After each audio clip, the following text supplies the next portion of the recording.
as Carl Sagan when he said, "If you look at it, you see a dot. That's here. That's home. That's us. On it, everyone you ever heard of, every human being who ever lived out their lives. The aggregate of all our joys and sufferings. Thousands of confident religions, ideologies, and economic doctrines." It's time to go to school, man. Welcome back, ladies and gentlemen, man. This is your boy Mayhem. This is What's Squad Supreme, man. Hit the subscribe button, the like button, the share button, and leave a comment down in the comment section about this video we are about to react to, man. So, we have this educational video from Real Life Law, man. Hit them with the subscribe button, with the subscribe as well. Hit a like there as well, man, and share if you can, when you can. However you can, man. And it's how the universe is way bigger than you think. Hey, man. Need we talk about it, man? No, I don't think so. So let's just do what? Let's just listen and learn, man. Let's get to it. This is Earth. You live here on this planet somewhere, and everything that you've ever known is located right here. But just how small exactly is Earth when compared to the scale of the entire universe? Tiny? Let's start by zooming out to where we can see our nearest cosmic neighbor, the Moon. You may think that the Moon is very close to Earth since it dominates our night skies, but in reality the Moon isn't this close to our planet, it's actually about this far away. 384,400 kilometers away from you right now on average. You could fit 30 entire Earths in between this distance, and if you somehow were able to drive a car at a constant I like videos like this, man. Like, they go into such details to change your perspective for real. Because when you look at the moon, you're like, oh, I can just grab it. You know, you just have a feeling. You have a feeling that, you know, I just have to hop on a spaceship and I'm 2 hours in there. Nah, bruh. Did you hear what this man said, man? 30 Earths, a total of 30 Earths between the distance between our Earth and the moon. That's a whole. That's quite a distance, my boy. 100 kilometers per hour speed, it would take you about 160 days to drive the entire distance. Damn. Despite this incredible distance, however, 12 humans have actually set foot here, representing the furthest away that any individual human has ever been away from the Earth, and one of humanity's greatest achievements. This is what the Earth would look like from there if you were standing there with them, and if you wanted to communicate with somebody back at home, it would take a message about 2.5 seconds to travel between you and them, since that's how fast the speed of light can travel at. This is a photo that was taken on Mars, and that tiny dot that you see there is Earth as seen from the Martian surface. On average, Mars is an incredible 225 million kilometers away from Earth, but that distance can be as high as 401 million kilometers. That means that whenever humanity finally gets around to landing a human on the planet, that person will be 986 times further away from Earth than the astronauts who landed on the moon were. In addition, the time delay for sending a message from Mars... You are given an option to be the first ones to ever set up a colony on Mars. How many of you are actually taking the trip? Off rip, how many of you are actually taking the trip? I'm not talking about the scientists. I'm talking about the regular Joe, bro. Just to go there and live, just to experience the life there, the Mars life. Are you doing it? How many? I'm curious. Me personally, I'm too attached to Earth. I'm too attached to Earth, man.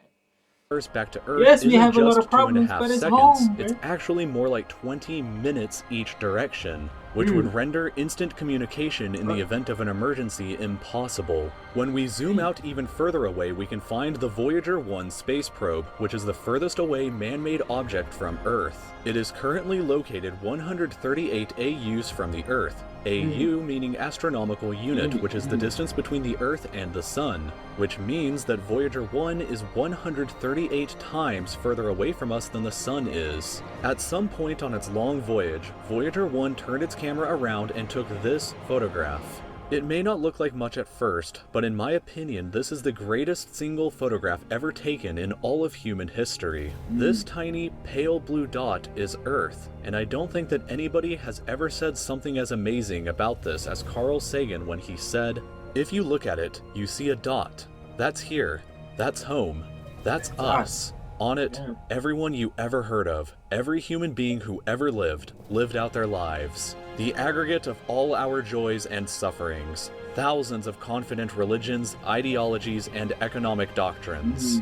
Every hunter and every and we still can't get along, man. We still can't stop killing each other for no reason whatsoever. I don't care about what you tell me about, statistics, economic statistics, and money and with that and that, bruh. The fact that we live in this tiny dot, we still can't stop murking each other. We still can't stop disliking each other. We still can't stop putting each other down, bruh. We are casually making ourselves extinct because of our stupid ideals, bruh. I don't care what you say, man. It's crazy.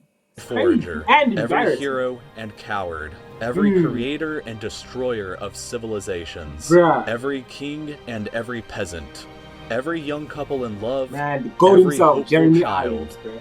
every mother and every father, every inventor and explorer, every teacher of morals, every corrupt politician, every superstar, every supreme leader, every saint and sinner in the history of our species lived there, on a mote of dust suspended in a sunbeam. Elevate your student life with our Notion Student Journal. Stay on top of classes, assignments, and self-care with this all-in-one Notion journal designed just for students. Packed with smart templates for lecture notes, exam prep, and weekly schedules, it's your ultimate study sidekick. Track deadlines, build better habits, and reflect on your progress all in one place.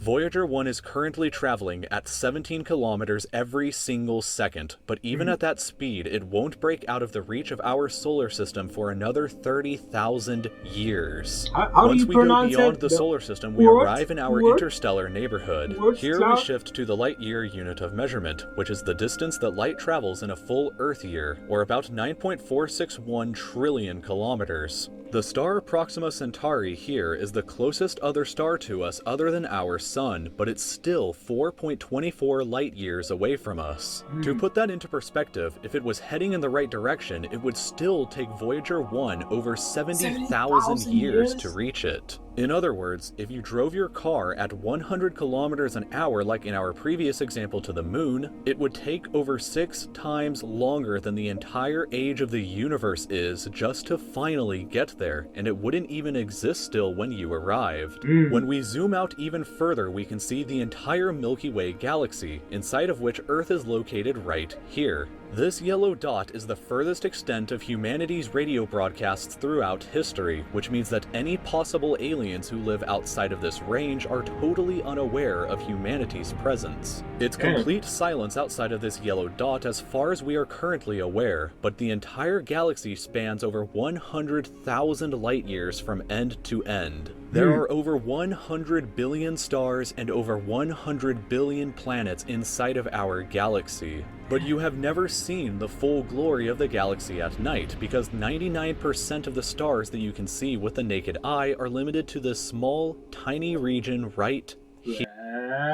That's crazy. That's crazy. That's actually crazy, man. Like, from an educational point of view, I get it.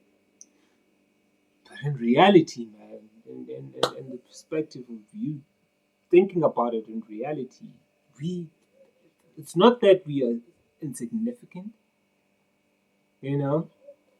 I feel like the way we view things over time becomes insignificant because we don't treasure how we view them, man. This is crazy. This is crazy. And it's beautiful, man. Here. But even this massive galaxy is nothing compared to the rest of what's out there. Zooming out even further, and we arrive at the local group of galaxies, a collection of 54 different galaxies that is about 10 million light years across. But zooming out even further, and we can see the Virgo supercluster, of which the local group here is just a tiny segment of. What did they use to actually spot these? I know damn well there is no telescope that would ever, even a super telescope. I don't think y'all saw this for real. This is just speculation, man. This must be just speculation. I'm assuming that. 100 other groups of galaxies just like our own local group inside of here, and the distance from one side to the other is a mind-numbing 110 million light years. But even the massive Virgo supercluster is nothing but a quiet and tiny lobe of the Great Laniakea supercluster, an enormous structure that is home to our galaxy as well as 100,000 other galaxies. The distance from one side to the other is 520 million light years, but from even there... And they're still fighting about race and equality, all that. We can zoom out all the way crazy to the entire observable universe and see that even the titanic Laniakea supercluster is just a tiny and insignificant part of everything. This is the observable universe, and it contains everything that we know of. It is home to at least 2 trillion different and individual galaxies, which together contain more stars than there are grains of sand on the entire Earth. The distance from Earth to any side of the observable universe is 46.5 billion light years, which means that the entire width is 93 billion light years across. What's perhaps even more interesting, however, is what actually lies beyond the observable universe. Keep in mind that the observable universe is all that we can currently see, and it's entirely possible that the rest of the universe... That's my question. Someone in the comment section, please enlighten me, man. I'm just a simpleton, man. I'm not a scientist. I'm just a simpleton. Just tell me what they actually used.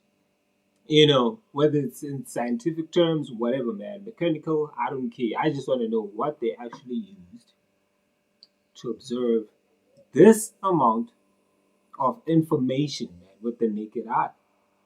Obviously, they used tools, but how did they see this, bro? How did they see this? Universe outside of it is vastly larger and more fantastic than we can possibly ever imagine. We simply don't know what else is out there because the light from these incredibly distant places has not yet had enough time in the universe's history to reach us yet back on Earth. And the light from some places may never reach us at all. Because some parts of space very far away from Earth are expanding away from us faster than the speed of light, that means that the light from these places will never, in an infinite amount of time, reach Earth. Meaning that even if humanity is eternal and exists forever, there will still be an unknown number of places in the universe that we will never know about or ever see. So, it is very likely that as unbelievably enormous as it seems, the observable universe is just a tiny slice of what we can currently see of the entire universe. According to the theory of cosmic inflation that was proposed by Dr. Alan Guth, if it is assumed that cosmic inflation began at 10 to the negative 37th of a second after the Big Bang, and with the assumption that the size of the universe before inflation began was equal to its age times the speed of light,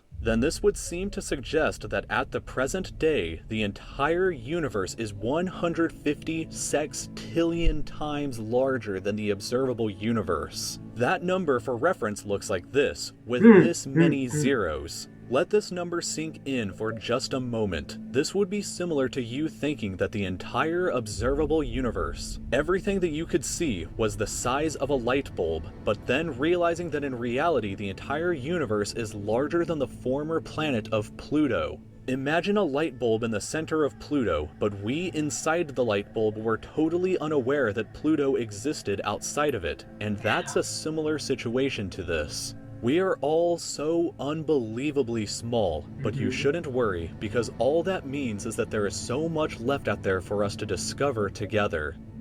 I don't know about that, man. I don't know about that, man. I don't know. Can we get there?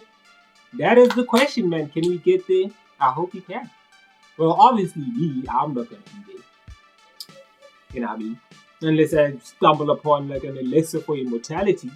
I get it, but damn, until that time, man, I hope you just keep subscribing, man, and I hope you continue this journey of learning together, bruh. This is actually eye-opening, boy. You know, sometimes we kind of dabble in the mysteries of the universe and our planet, nature, everything, but the scope of it, the scale of it, sometimes we miss it entirely. Because we're too consumed by our own existence to care. So I hope you're okay enough to enjoy your day and kiss your loved ones and tell them you love them. Because I love you too, man. I'll see you.